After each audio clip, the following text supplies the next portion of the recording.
Siapa nama nabimu yang agung? Muhammad. Siapa nama nabimu yang agung? Muhammad. Nabi yang rendah hati, jujur dan bijaksana. Siapa nama nabimu yang agung? Muhammad. Hei, assalamualaikum warahmatullahi wabarakatuh. Hai anak Islam, kali ini ketemu lagi bersama Teacher Amin yang akan membawakan sebuah cerita tentang sosok yang sangat inspiratif dan menjadi uswatun hasanah kita, yaitu Nabi Muhammad Sallallahu Alaihi Wasallam. Kali ini kisah Rasulullah Muhammad SAW dengan judul Nabi Muhammad SAW dimusuhi oleh kafir Quraisy.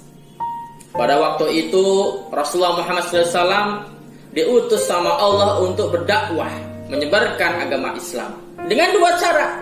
Yang pertama dengan cara secara sembunyi-sembunyi. Yang kedua secara terang-terangan. Nah, yang kedua inilah, dengan cara terang-terang inilah membuat Rasulullah Muhammad SAW banyak orang yang musuhnya. Salah satunya yang paling sangat musuhnya adalah pamannya sendiri, yaitu Abu Lahab. Abu Lahab gak suka dengan Rasulullah SAW karena dia telah menyebarkan agama Islam. Sampai-sampai Abu Lahab dengan bersama para pengikutnya kafir Quraisy membuat suatu kesepakatan, perjanjian, yang mana perjanjian ini yang akan nanti ditujukan pada kaum muslimin. Ada 3 hal perjanjian, yang mana perjanjian ini nanti kaum muslimin akan mendapat sesuatu yang sangat menyedihkan. Kaum muslimin akan diboikot. Hah? Boikot? Apa sih boikot? Boikot itu adalah diungsikan, dikucilkan. Gak cuma itu, bahkan sampai Abu Lahab tidak boleh satupun masyarakat Mekah yang sampai membantu kaum muslimin. Tidak boleh jual beli, tidak boleh menikah, dan sampai itu tidak boleh. Kasihan sekali kaum muslimin pada waktu itu. Boikot ini gak cuma 1 tahun, gak cuma 2 tahun, tetapi selama 3 tahun kaum muslimin diboikot oleh kafir Quraisy. Sungguh sangat sengsara hidupnya. Bahkan ada suatu ketika seorang tokoh juga, seorang kaum Quraisy yang bernama Hashim bin Amr, dia merasa iba, dia merasa kasihan terhadap saudaranya kaum muslimin. Hisham akhirnya dia berani menolongnya dengan cara sembunyi, mengambil untanya, dikasih unta itu beberapa makanan dan bekal.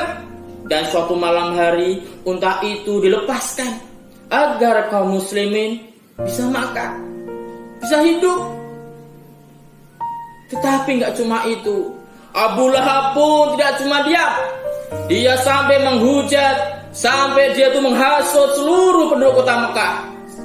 Bahkan pedagang-pedagang yang akan berjual belikan dagangannya sampai di stop, gak boleh berdagang pada kaum muslimin.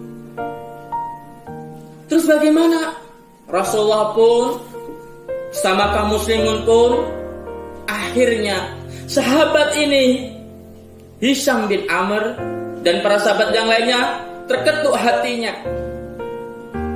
Ada juga Zuhair bin Umayyah. Beliau sangat iba, dan akhirnya suatu pagi beliau duduk di kota Mekah. Dia berniat ikhlas ingin membantu kaum muslimin. Dia bertawaf mengelilingi Ka'bah 7 kali. Habis itu apa? Dia berikrar. Dia bersuara lantang menyuarakan kebenaran. Wahai kaum kafir Quraisy, penduduk kota Mekah, apa kalian tega melihat saudara kita yang diusirkan, yang diasingkan? Justru kita tidak pernah merasa bersalah.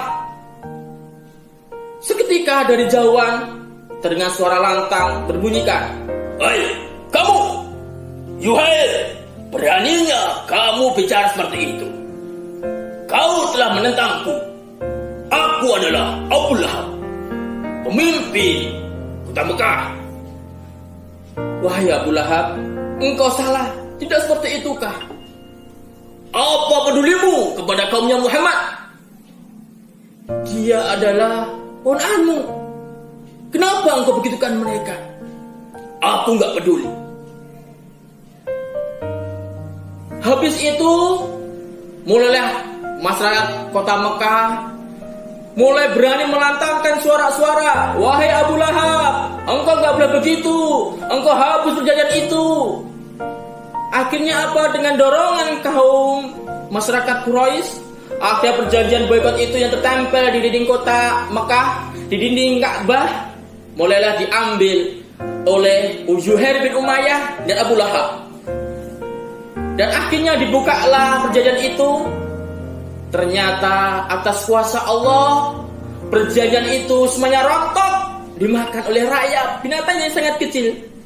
Hingga tertinggal satu kata, yaitu Bismikallahumma, dengan namamu ya Allah. Subhanallah. Akhirnya ternyata Allah telah membuktikan kuasanya. Surah perjanjian itu lenyap dimakan rayap. Dan akhirnya kaum muslimin bisa hidup kembali dengan tenang dan damai. Demikianlah cerita singkat dari cerita Amin. Kesimpulannya apa? Kita sebagai umat Islam selalu bangga dengan Rasulullah SAW, dan kita selalu bersabar apapun ujian yang kita hadapi, termasuk Rasulullah dan para sahabat. Itu saja dari cerita Amin. Mohon maaf kalau masih banyak salah kata dan khilafnya. Wassalamualaikum warahmatullahi wabarakatuh.